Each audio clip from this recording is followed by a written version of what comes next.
So what I got here is, I believe it's a 1970-ish, 16-foot V-bottom aluminum boat. It was originally, I think the model was an Aqua Swan.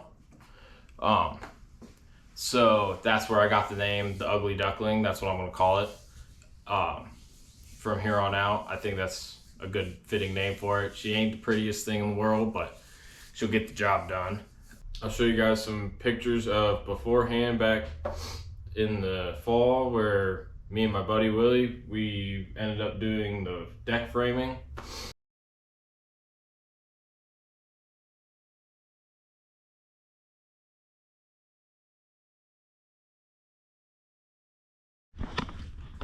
Now all the framing is made out of 1.5" angle, 1/8 inch thick.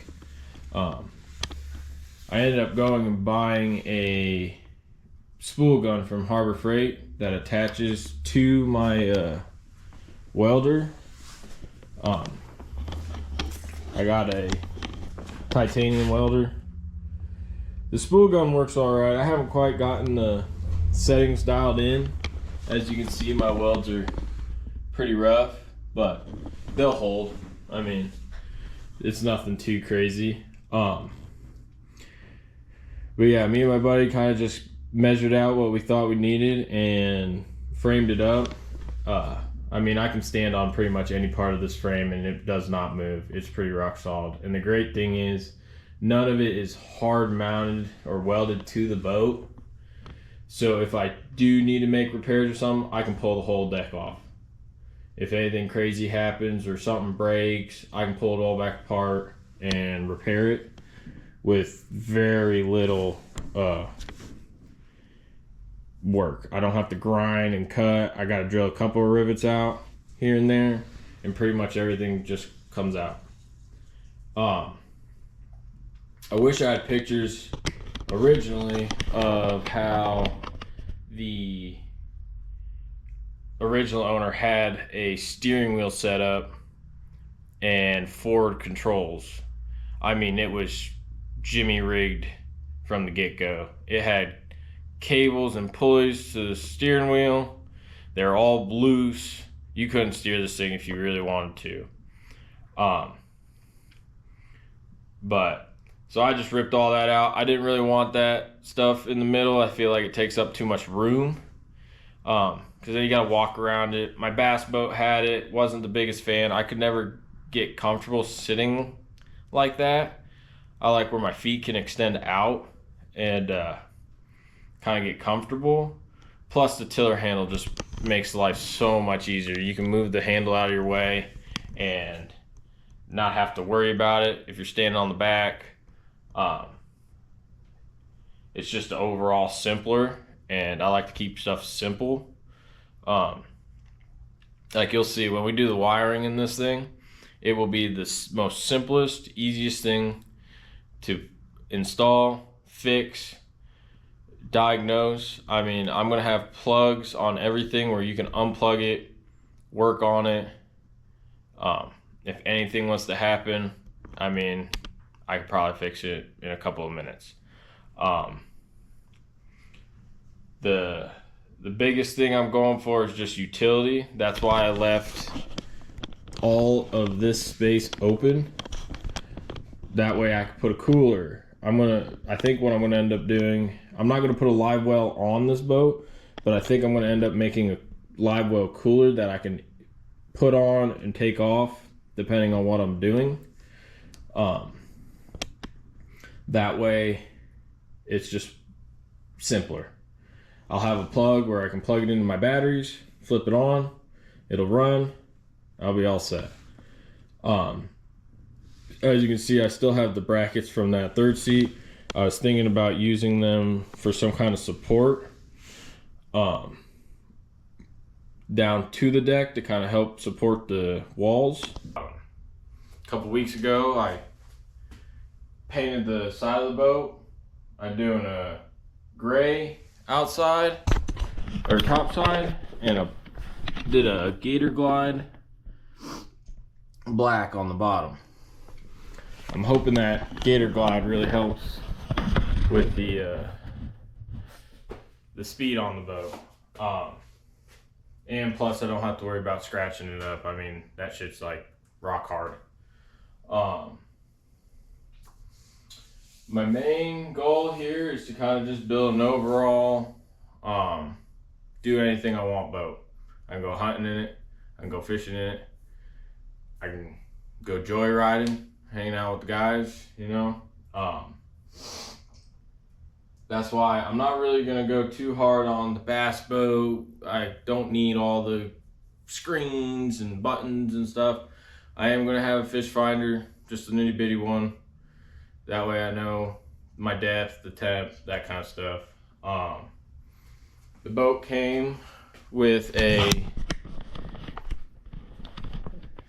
35 horse 2-stroke that originally had a center console in it, and I removed all that and put a tiller handle on it. I still need to verify this motor runs, so that'll be a whole nother video on getting it running, but it should work. The guy told me it would, so hopefully he wasn't lying to me. Ended up buying this 52-pound thrust trolling motor off a guy I used to work with. It runs off 12 volts, so I can hook it up to the same batteries as I'm going to use for the start motor. Me and my buddy Willie, we spent probably 2 solid days building all of this framing in here. Now, my fuel tank's going to go right here. I left this slot open for fuel lines and wiring and bilge pump hoses and all that to come through, but this will all be covered and be a deck you can stand on. I got a hatch on that side, I got a hatch on this side. I think what I'm going to end up doing is putting my batteries up front underneath this seat to try to get some weight farther forward. I think that'll help with the balance of it and getting going up on plane. Pretty much left this one big hatch because, like I said, I'm not trying to do any crazy fishing or just one sport, so I wanted as much room as I can get underneath there if I need to put shotguns or camping supplies or whatever under there. I can fit it.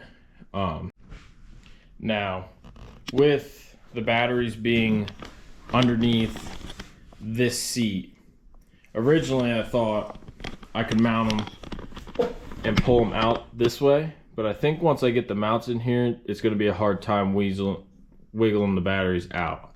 I don't have a whole lot of room here, and it's kind of a pain to get them out. So I think what I'm going to end up doing is cutting a hatch on the top that will hinge up, and I can pull the batteries out of this seat. I think it'll be simpler, but I'm not going to put a latch on or nothing. I'll probably just use 2 bolts and hold the lid down. And if I ever do need to take the batteries out, I'll just pull 2 bolts out, flip the lid open, and pull them out. My goal is to mount a battery charger underneath this seat as well. Most of my electrical stuff, I believe, is going to go under this seat. And I'll just have a 110 plug out here, probably either on top or sticking out the side here, where I can just plug in an extension cord and it'll just charge the batteries up while it's parked. I got 2, I believe they're 24 series batteries that I'm gonna have hooked up together. Well, they're gonna go to a battery disconnect where I can pick one battery or the other or both. And what I'll probably do is run one battery to start the motor, and then have the other one as my trolling motor battery. And then I can also switch to both while I'm running the boat motor to charge the trolling motor battery back up.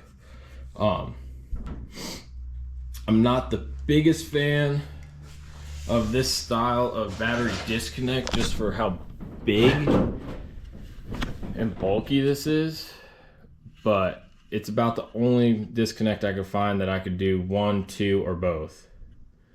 And that's just what I'm gonna have to live with. I think I'm just gonna mount it down underneath this hatch, somewhere down here. And I'll just have to open it up, flip on the batteries, and I'll be good to go. With the electrical stuff, I am gonna have to hook up my trolling motor. I'm gonna have to put nav lights on it to make it legal.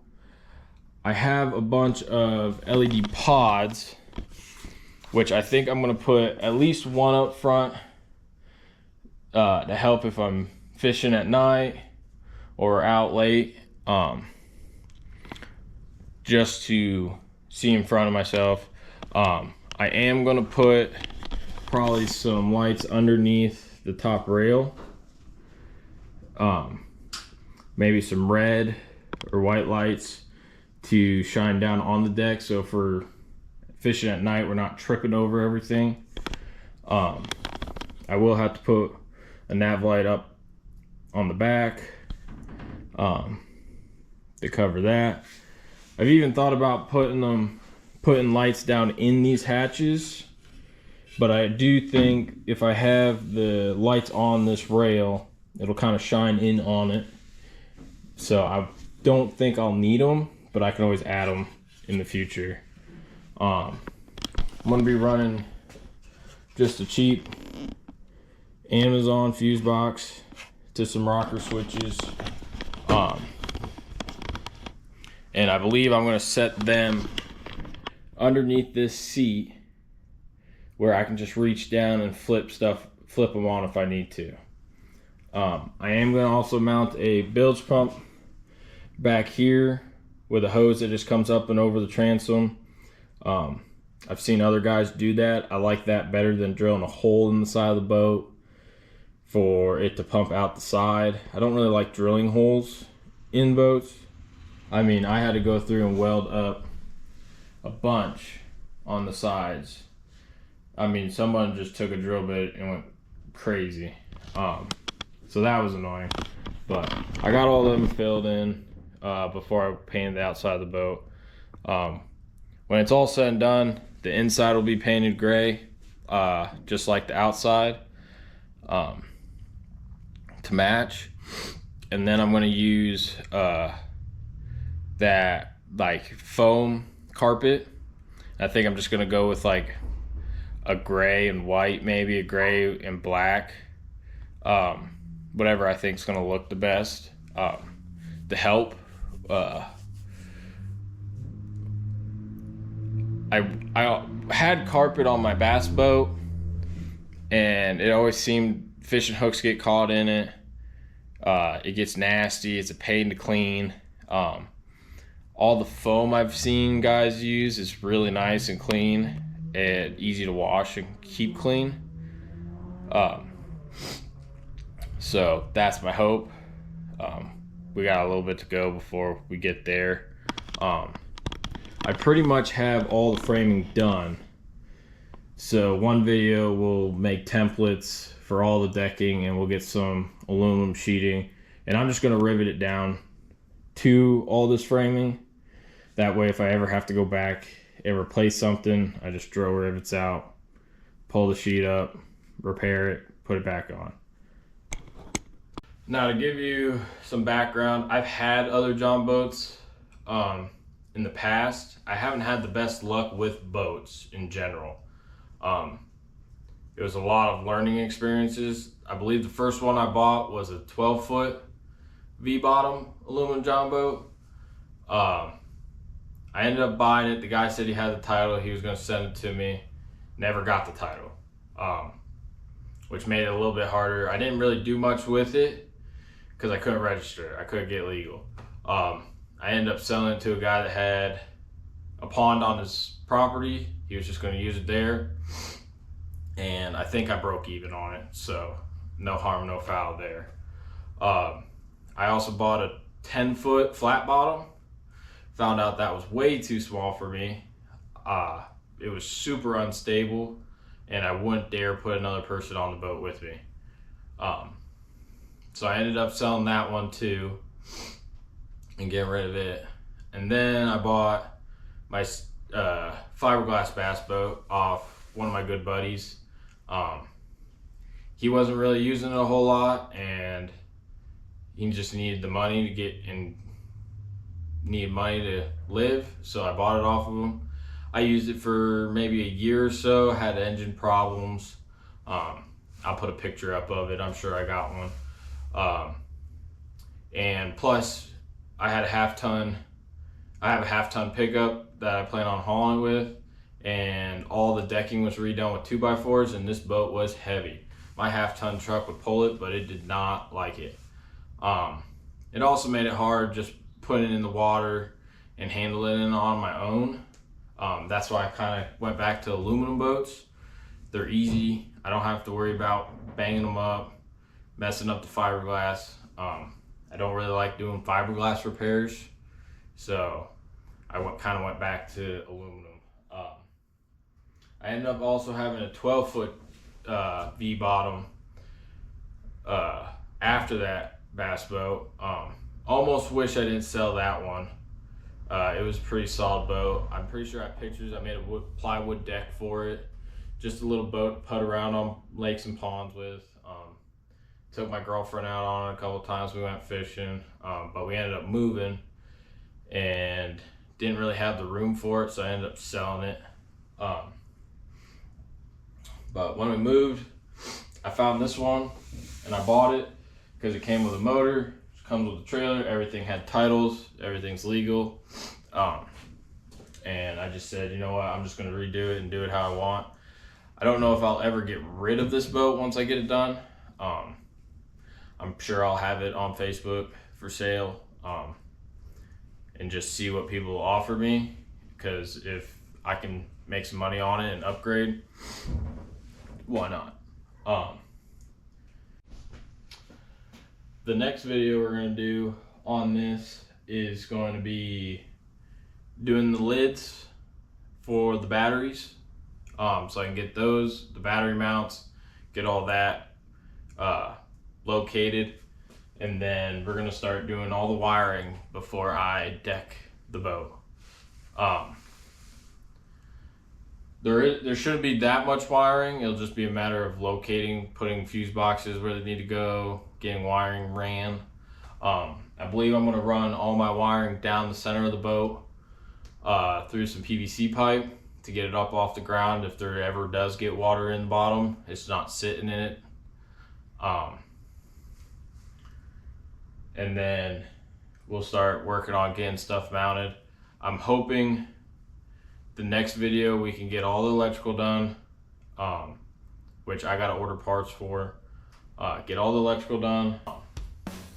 My main goal with this video is kind of give you guys an idea of what I'm doing, and maybe you guys have some comments or concerns. Feel free to comment them, and I'll take a look.